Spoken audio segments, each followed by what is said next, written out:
मित्रांनो, श्री स्वामी समर्थ. कसे आहात सगळे? छानच असाल अशी मी अपेक्षा करते. तुम्हाला व तुमच्या गोड परिवारास आजचा दिवस आनंदात जाऊ ही स्वामींच्या चरणी प्रार्थना करते. मित्रांनो, रोजच्याप्रमाणे आजचा विषयही खूप खास आहे. कारण मित्रांनो, आज जी मी तुम्हाला कथा सांगणार आहे ती महाशिवरात्रीची परमपवित्र अशी कथा आहे. व्यक्तीच्या कळत नकळत झालेल्या पापातून मुक्ती मिळते या कथेच्या ऐकण्याने, आणि आपण व्यक्ती पुण्याचा भागीदारी कसा होतो हे या कथेत व्यतीत केले आहे. मित्रांनो, महाशिवरात्रीची ही कथा अतिशय दिव्य परमपावन कथा आहे. या कथेच्या ऐकण्याने, वाचण्याने व्यक्तीचे कळत नकळत झालेल्या पापातून मुक्ती मिळते व व्यक्ती पुण्याचा भागीदारी होतो. इतकी ही कथा परमपावन आहे, दैवी शक्तीने व्यापलेली आहे. तर चला तर मग मित्रांनो, कथेला सुरुवात करूया. त्याआधी तुम्ही जर माझ्या चॅनेलवर मित्रांनो नवीन असाल तर प्लीज मला सबस्क्राईब करायला विसरू नका आणि कमेंट्समध्ये ओम नमः शिवाय लिहायला विसरू नका. मित्रांनो, विंध्य पर्वतात एक शिकारी राहत असो. तो हिंसक व क्रूर होता. एके दिवशी रोजच्याप्रमाणे शिकार करण्याच्या तयारीने शस्त्रे, फासे, जाळे तो सोबत घेऊन जंगलात गेला. तेथे एक शंकराचे सुंदर मंदिर होते. तो दिवस होता महाशिवरात्रीचा. पर्व काळ. त्या दिवशी महादेवाचं मंदिर सुशोभित केले. दिव्यांनी झगमगाट केले. मंदिर, पूजा अर्चा चालू होती. हर हर महादेव असा जप भक्तांचा चालू होता. त्याने ते सर्व वातावरण पाहून त्यावर तो हसून, चेष्टा लावून, हसत हसत का होईना त्याने हर हर महादेव असे म्हणत तो जंगलात गेला. चेष्टेत का होईना हर हर महादेव असे म्हणत तो जंगलात गेला. त्याच्या जिभेला ते वळण पडले हर हर महादेव असे. संध्याकाळपर्यंत त्याला कोणत्याही प्राण्याची शिकार मिळाली नाही. त्यामुळे तो खूप अस्वस्थ झाला. थोड्या वेळाने जंगलामध्ये हळूहळू अंधार पडू लागला. सूर्य मावळला. फिरत फिरत तो एका तलावाच्या ठिकाणी आला. तेथे जवळच एक बेलाचे झाड होते. त्या झाडावर चढला व शिकारीची वाट पाहू लागला. दिवसभर एकही शिकार न मिळाल्यामुळे तो दिवसभर उपाशी राहिला होता. शिकारीची वाट पाहत पाहत तो त्याच्या हाताखाली बेलाच्या फांद्या लागत असे. शिकार आपल्याला अजून कसे भेटले नाही, तो कासावीस झालेला अशा त्याने बेलाची पाने तोडून तो खाली हळूहळू टाकत असे. त्या बेलाच्या झाडाखाली ब्रह्मदेवाने स्थापन केलेली एक शिवपिंड होती व त्यावर ती बेलाची पाने पडत होती. आणि अशा तऱ्हेने शिकाऱ्याकडून शिवरात्रीचा उपवास कळत ना कळत का होईना घडला. कारण ती बेलाची पाने शंकराच्या पिंडीवर पडत होती आणि शिकारीकडून शिवरात्रीचा उपवास कळत ना कळत घडला. त्याच्याकडून तसेच उपवासाचे जागरणही घडले. त्याच्या जिभेला हर हर महादेव शब्दाची सवय लागून गेली. त्याच्या हातून तसेच शिवलिंगावर त्याच्या हातून बेलाची पाने पडतच होती. रात्रीचा एक प्रहर उलटून गेला. त्या सरोवराच्या काठी एक गर्भिणी हरिणी पाणी पिण्यासाठी आली. तिला दुरूनच दिसले साक्षात मृत्यूचे रूप घेऊन शिकारी आपल्यावर नेम धरून बसला आहे.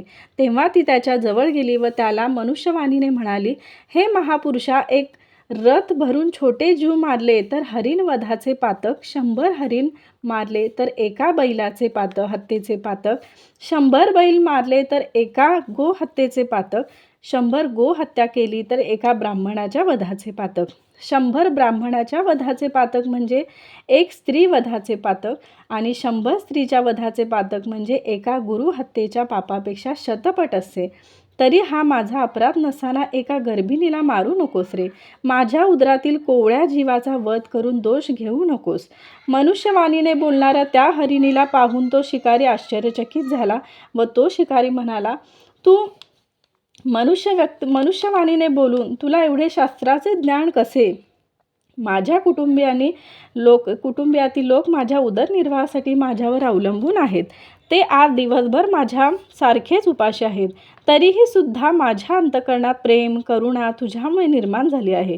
तू पूर्वी कोण होतीस? तुला एवढं ज्ञान शास्त्राचे कुठून आले ते सर्व काही मला सांग. हरिणीने बोलायला सुरुवात केली.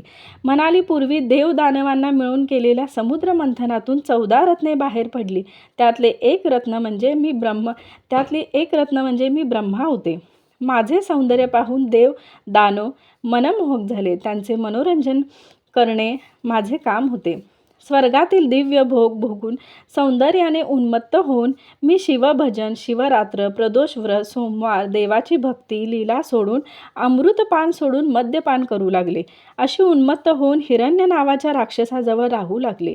एकदा तो राक्षस मृग साठी दूरवर अरण्यात गेला. हे पाहून मला वाटले त्या वेळात पटकन महादेवाचे कैलासावर जाऊन दर्शन घेऊन यावे. मला पाहताच भगवान महादेव क्रोधित झाले व त्यांनी मला शाप दिला. माझ्याकडून घडलेल्या अपराधाची शिक्षा म्हणून महादेवाने मला शाप दिला. तू मृत्यूलोकात हरिणी होऊन जन्म घेशील. तुझ्या असतेने तुझ्याबरोबर तुझ्या सख्यांना सुद्धा हा शाप मिळेल. हिरण्य राक्षस मृग होऊन तुमचा पती होईल, असा महादेवाने तिला शाप दिला. हा शाप ऐकून मी भयभीत झाले आणि भगवान महादेवांच्या पाया पडून मला उशाप द्या अशी मी विनवणी करू लागले. तेव्हा महादेवांना तिच्यावर दया आली व महादेवाने तिला उशाप दिला की तुम्ही 12 वर्षानंतर तुम्ही तत्काळ माझ्या चरणी याल. त्या प्रेमाने मला मृगयोनीत जन्म मिळाला व मी गर्भिणी असल्यामुळे प्रसूती काळ माझा जवळ आला आहे. मी माझ्या योग्य ठिकाणी जाऊन माझा गर्भ ठेवून येते. त्यानंतर तू माझे प्राण घेतले तरी चालेल. त्यानंतर शिकारी म्हणाला, तुझ्या गोड बोलण्यावर माझा विश्वास बसत नाही. खोटे बोलून आपले प्राण वाचवणे हे प्राण्यांनाही कळते. तेव्हा तो महापापाचे उच्चारण करून शपथ घे, मग मी जाऊ देतो. त्यावर हरिणी म्हणाली, मी जर खोटे बोलत असेल तर ब्राह्मण कुळात उत्पन्न होऊन जो मनुष्य वेदशास्त्र शिकतानाही संध्या करत नाही, सत्य आणि पवित्र पातक माझ्या माथी पडो, याच्यापासून वर्जित असो, त्याचे पातक माझ्या माथी पडो. नवरा बायकोचा वियोग करतात जी लोक, ते या जन्मी नपुंसक होतात. जे दुसऱ्याची निंदा करतात ते या जन्मी कांबळे होतात. विद्या असून सुद्धा जी लोक शिष्यांना देत नाहीत ते पिंगळाच्या जन्माला जातात. जे दुसऱ्याच्या गायी पळवून आणतात ते या जन्मी अल्पायुषी होतात. जो राजा प्रजेला त्रास देतो तो वाघाच्या किंवा सापाच्या जन्माला जातो. जो साधू संतांचा छळ करतो तो त्याचा निर्वंश होतो. ज्या स्त्रिया घरात धान्य असून पतीला जेवायला देत नाहीत त्यांना वाघाचा जन्म मिळतो. ज्या स्त्रिया कुरूप म्हणून पतीचा त्याग करतात त्या स्त्रिया बालविधवा होतात. पतीची निंदा करणाऱ्या पत्नी दासी होतात. आई वडिलांना छळणारे माकड होतात. सासू सासऱ्यांना त्रास देणारे निसंतान किंवा संतान सुख त्यांना प्राप्त होत नाही. हे शिकारी, मी तुला वचन देऊन जर मी नाही आले तर ही सगळी पापे मला लागू देत.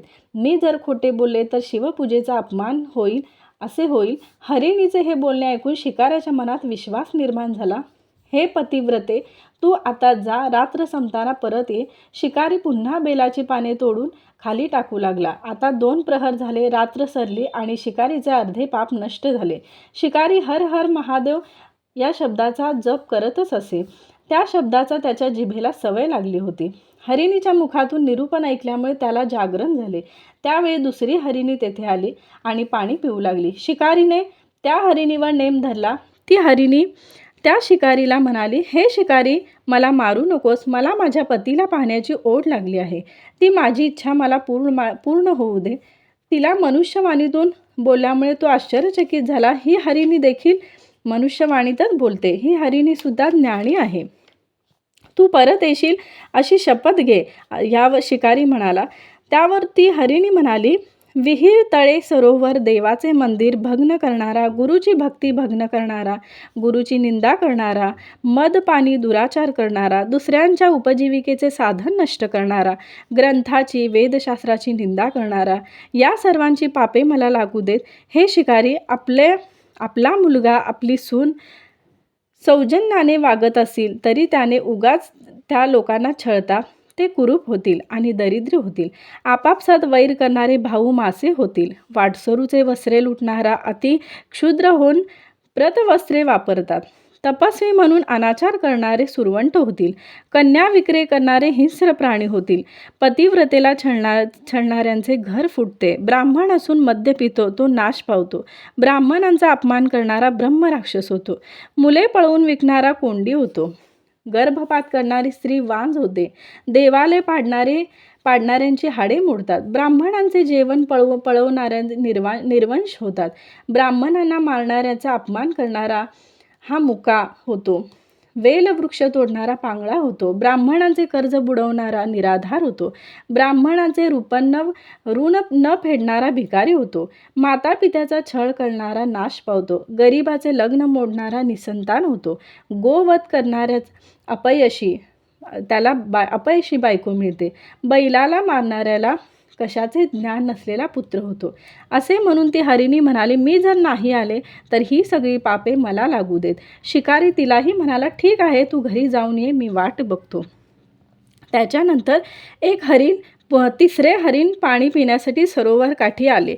त्याच्यावर शस्त्र धरता तो शिकारीला म्हणाला, हे शिकारी, तू मला जरूर मार, पण त्याआधी मी माझ्या पतिव्रता स्त्रियांना भेटून येतो, आणि मी जर आलो नाही तर कीर्तनात विघ्न आणणाराचा निर्वंश हो. क्षुद्र ब्रह्मकर्म करणारा नरकात जाओ. तीर्थयात्रेत विघ्न आणणाऱ्याच्या शरीरात जखमा होतात, तोही नरकात जातो. गुरुद्रोही भूतयोनीत जातो. देऊळ पाडणारा देवळातील अलंकार चोरणारा पंडुरोगी होतो.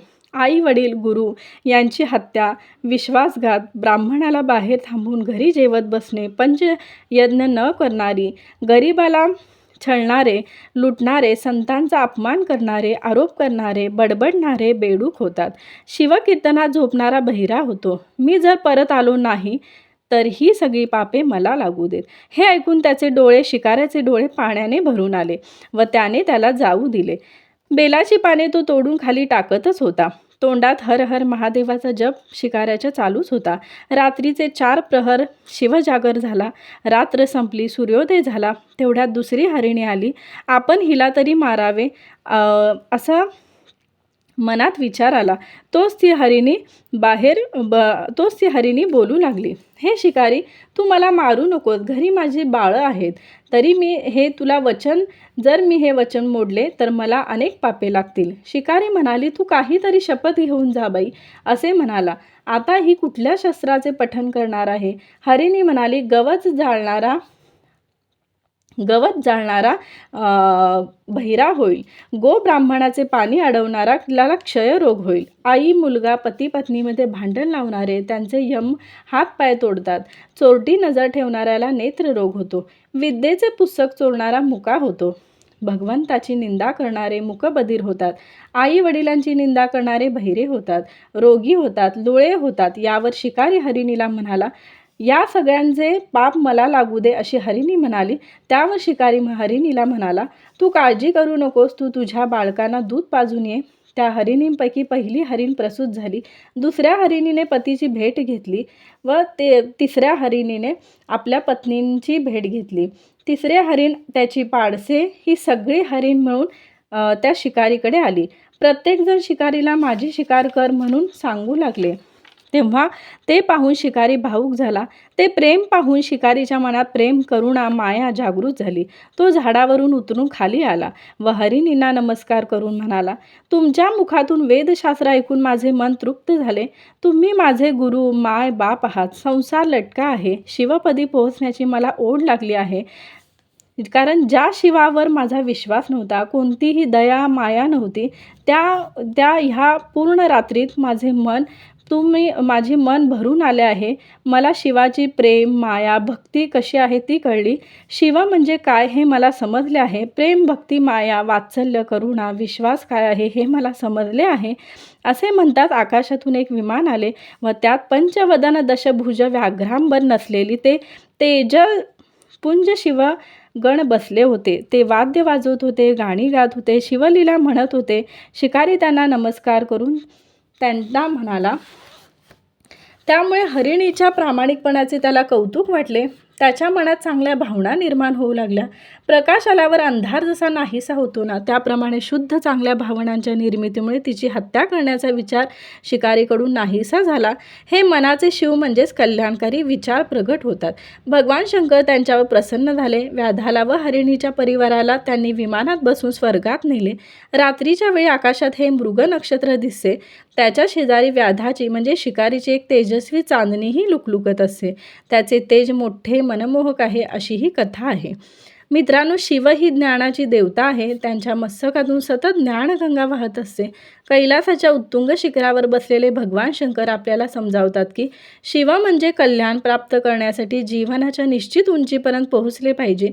शिव ही रस्त्यावर सापडलेली गोष्ट नाही, कल्याणाचा मार्ग काटेरी अवघड असतो. श्रेयाच्या मार्गावरून जाताना अनेक ठिकाणी चढणी चढाव्या लागतात. कठीण साधनेशिवाय शिवत्व प्राप्त होत नाही आणि जीवनाच्या रोजच्या सामान्य गोष्टीपासून तर गेल्याशिवाय शिवत्वाची चमक प्राप्त होत नाही. मित्रांनो, समुद्र मंथनातून रत्ने निघाली, ती सर्वांनी घेतली. अमृत सर्वजण प्याले, परंतु विष निघताच सर्व पळाले. त्यावेळी सृष्टीच्या कल्याणासाठी हे विष भगवान शंकरांनी पिऊन टाकले. अमृत पितो तो देव, विषपान करतो तो महादेव, म्हणून भगवान शंकराला नीलकंठ असे म्हणतात. मित्रांनो, ही परमपवित्र कथा ऐकण्याने आपल्या हातून कळत न कळत झालेल्या पापातून आपल्याला मुक्ती मिळते व आपण पुण्याचा भागीदारी होतो. त्यामुळे मित्रांनो, ही कथा संपूर्ण ऐका. एवढेच बोलून मी माझा व्हिडिओ इथेच संपवते. व्हिडिओ आवडला असेल तर प्लीज लाईक करा, शेअर करा, सबस्क्राईब करा. वेळात वेळ काढून तुम्ही माझा व्हिडिओ पाहिल्याबद्दल तुमचे खूप खूप धन्यवाद. आणि कमेंट्समध्ये ओम नमः शिवाय लिहायला विसरू नका. श्री स्वामी समर्थ.